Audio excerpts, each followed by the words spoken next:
రాహుల్ గాంధీ గారి తాత పేరు ఏం పేరు తెలుసా? ఫిరోజ్ ఖాన్ గాంధీ. ఆయన ఎవరు? ఒక ముస్లిం. రాజీవ్ గాంధీ తండ్రి ముస్లిం అయినప్పుడు రాజీవ్ గాంధీ ముస్లిం అవుతాడు.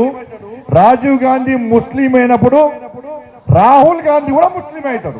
రాహుల్ గాంధీ కుటుంబ మూలాల్లో ఎక్కడా కూడా ముస్లింస్ లేరు. స్వాతంత్రోద్యమంలో గాంధీ నెహ్రూలతో కలిసి చురుగ్గా పనిచేసిన ఈ ఫిరోజ్ జహంగీర్ గండి అనే యువకుణ్ణి ఇందిరా నెహ్రూ ప్రేమించారు.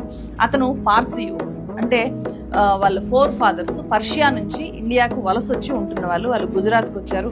సో అలా వాళ్ళు ఇక్కడే సెటిల్ అయ్యారు. ఫిరోజ్ జహంగీర్ గండి మహాత్మా గాంధీ ఫాలోవర్. మహాత్మా గాంధీ మీద ఉన్న గౌరవంతో అభిమానంతో తన పేరుకు ఉన్న గండిని గాంధీగా మార్చుకుని ఇందిరాతో పెళ్లికి ముందే ఫిరోజ్ జహంగీర్ గాంధీ అయ్యారు. 1942లో హిందూ సాంప్రదాయాల ప్రకారము ఇందిరా ఫిరోజ్ గాంధీల పెళ్లైంది. ఈ పెళ్లి తర్వాత ఇందిరా నెహ్రూ కాస్త ఇందిరా గాంధీగా మారారు. బీజేపీ పాలకులు రాహుల్ గాంధీని ముస్లిం గా చిత్రీకరించడానికి పుట్టించిన అతిపెద్ద అబద్ధమే ఫిరోజ్ గాంధీని ఫిరోజ్ ఖాన్ గా చేస్తున్న ప్రచారము. ఆయన ఒక ముస్లిం అని చెప్పి తీసుకొని వచ్చి ప్రచారం చేస్తున్న తీరు అది.